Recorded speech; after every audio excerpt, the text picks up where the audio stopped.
So today's lecture is about requirements. So requirements and requirement engineering. So this is the last part that you will need to know for your iterations array. So we'll talk about what is requirements, what are requirements, what is requirement engineering, and how you can do, like as Andrea mentioned, like user story, user cases, and how to verify those, how to validate those. So this is part of your iterations array. Okay, it's a little bit weird on my laptop. Okay, so before we talk about what is requirements, can you have a guess, like what is your understanding about requirements? Yeah. What clients want for their projects? Good answer. Any other thoughts?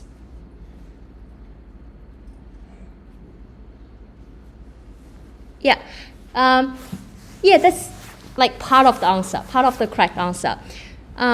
So the requirements is about what the stakeholders need for the product. So stakeholders include clients, but not just clients. So stakeholders also include the users. So the clients may not be the users, right? So for example, a company like Alansha wants you to do something, but Alansha is not using that. Their user will use that product. Right. So stakeholders include both clients and users, and maybe other people involved in the process. For example, designers is also stakeholders. Developers yourself is also a stakeholder. So requirements is understanding the stakeholders' needs for the product. Okay. And this is actually the most important part of building a system, is to figure out what to build. Okay. So before we code anything, we need to know how to test that. So we have learned that, like testing before coding, right? And before we code anything, like before we test anything, we also need to do how to design it. And to be able to test and to be able to design anything, we need to know our objective. What is our objective? Like what is the purpose of this product? With this product, what our stakeholders can achieve? Like what our clients can do, what our users can do, right? So these are requirements. So by definition, a requirement is a condition or capability needed by a user to solve a problem or achieve an objective. And we will also describe requirements as agreement of work to be completed by all stakeholders, right? And description constraints of a proposed system. Okay, so here are two terms, like descriptions and constraints. So there are two parts of requirements. Descriptions of what this product can do, and also the constraints on this product. The constraints maybe the product is easy to use. Okay, it needs to be finish something before like 10 seconds or 1 day. So these are constraints. So there are two parts of requirements, descriptions and constraints. And they are described as functional and non-functional requirements. So functional requirements describe a specific capability that your product can achieve. For example, after I press this button, it turns to the next slide. Okay, so this is something that the product can do. It is functional. And non-functional is like description of it. For example, after I click on this button, within 2 seconds, it's turned to the next slide. So functional and non-functional requirement, and both are very important part of requirement. These are some more examples. Functional requirement. The system must send a notification to all users when. Can you hear us? Sorry. Yeah, they can hear us. Perfect. So, yeah. Okay. So. The system must send a notification to all users when there's a new post or someone comments on an existing post. For non-functional requirements is the system must send emails to no later than 30 minutes after from such an activity. So this is constraint called non-functional requirements. And this kind of requirement doesn't come from out of blue, right? There needs to be a way to identify those requirements. How do we identify those? Interviews, surveys, right? And also talking with people So these are the ways of identifying those requirements. And the process is called requirement engineering. So when you heard people say requirement engineering, it's the process of identifying and consolidating those kind of requirements. And there are 4 steps. So like with different companies or different people, we may have different process of identifying those requirements. But these 4 steps are quite like common way of identifying requirements.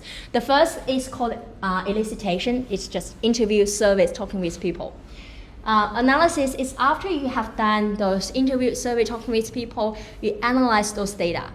Okay? And then specification is written down those requirements as a spec, like your project spec. It's something written down after the first 2 steps. And the last step is to validate. So after you have all the spec, you need to validate that. Okay, let's go through them one by one. Okay, so this is another more detailed explanation of requirement engineering. So it's just a set of activities to identify the purpose and goal of a software system. And stakeholders include end users, who are using the system, the clients, who pay you to do the system, and also the design team. So they are the stakeholders, and all of them are important in identifying the requirements. And the steps are here.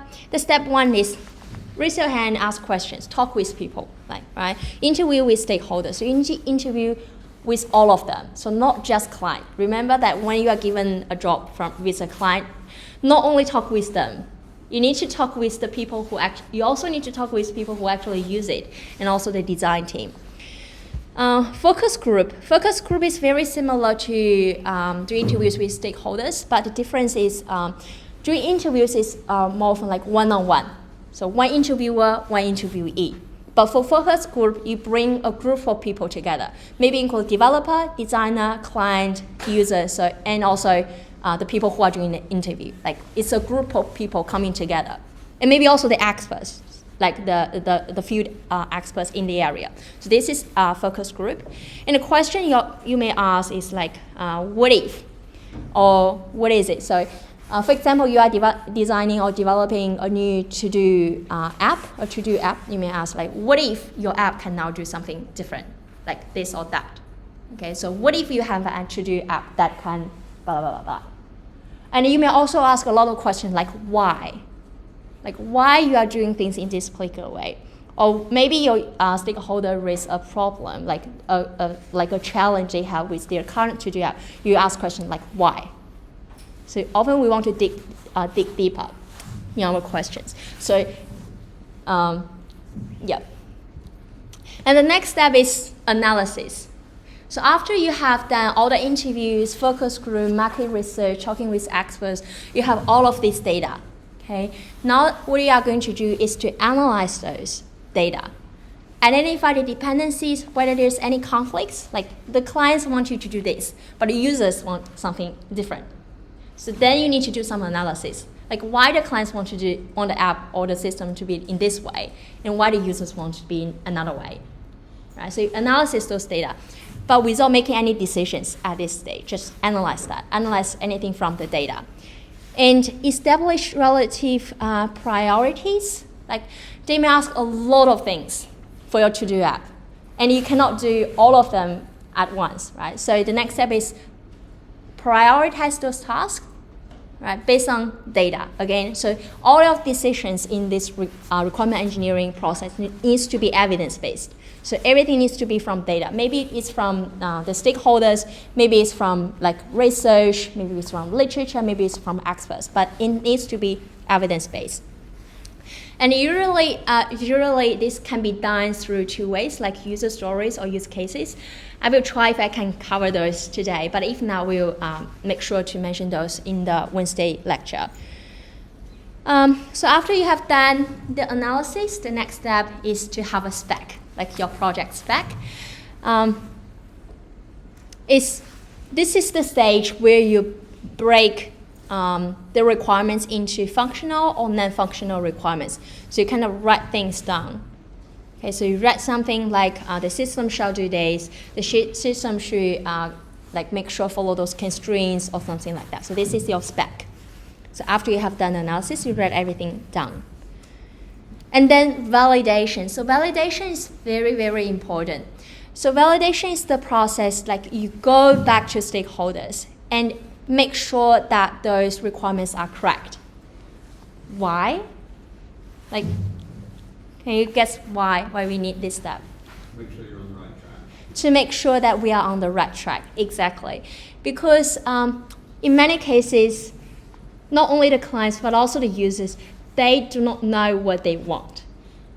Okay, so they do not know what they want. So they may talk with you like, this is the problem that I'm facing, or that is the problem I'm facing, but they do not know what they actually want. So after you have done all those interviews, those analysis, and then we need to go back to them and say, is this problem is important for you to solve? If I propose some solution, like, not solution like this, but if I solve this problem, do you think it's beneficial for you? So go back to those stakeholders, confirm with them before you design the system or like make any coding or development. Otherwise, if you misunderstood those requirements and you start very early with coding, with solution, you may find that you develop something that cannot solve users' problem. It's kind of waste of time, waste of resources, waste of money. Right? So before you code anything, make sure that you are solving the correct problem, the right problem. And there are a bunch of challenges during requirement engineering. It is not an easy process. Requirement engineering is not easy. It's pretty challenging, and there are some things that bring those challenges in. Like requirements sometimes can only be understood after design or build process began. So this is very common. And it is also common that during your design develop process, like new requirements come in or requirement changes because people are changing. Like they want something different during the process. And then it's like they do not know what they want. This is very, very common. And they change their mind. So when you're working with actual people, working with clients, these are pretty common. And also another challenge is developers might not understand the subject domain. Like for example, they are developing some clinical system, like for clinics, for medical people to use. They may have no idea like how this domain works. So this is why, like Andrea mentioned, that they want to bring those developers in as early as possible. Right, so before the development stage, even before the design stage, like they want to bring those developers in as early as possible so that they can understand the domain better, and also understand the clients and the stakeholders better. And limited access to stakeholders. Like we mentioned that we want you to do interviews, we want to do surveys, but what if we can't have access to those stakeholders, like the potential users? Like Andrea mentioned in the first use cases, like their users are in South Africa, and it was during COVID, so they have no access to the potential user. So this is a very common challenge as well. So in this case, we may work with the client who communicate with you rather than the actual users. And the client may work with the end users. Jumping into details of solution too early. Wow, this is so common. It's not a challenge, I would say it's a mistake. Like we should not jump into solutions too early before we validate our requirements. But this is very common, especially like Andrea also mentioned this. Like especially when we work with clients, the clients will bring solution in before actually doing the requirement engineering process. So the solution may not solve the correct problem. Okay, so this is where you need to communicate properly with the client. Make sure that they understand the importance of requirement engineering. Make sure that we need to validate the requirements before we come into any solutions, because we need to know the problem first. If we do not have a good understanding of what is the problem, how does the solution come in, right? The solution is to solve the right problem. Yay, so this is a very quick lecture introducing to you what is requirement engineering, and how is the process.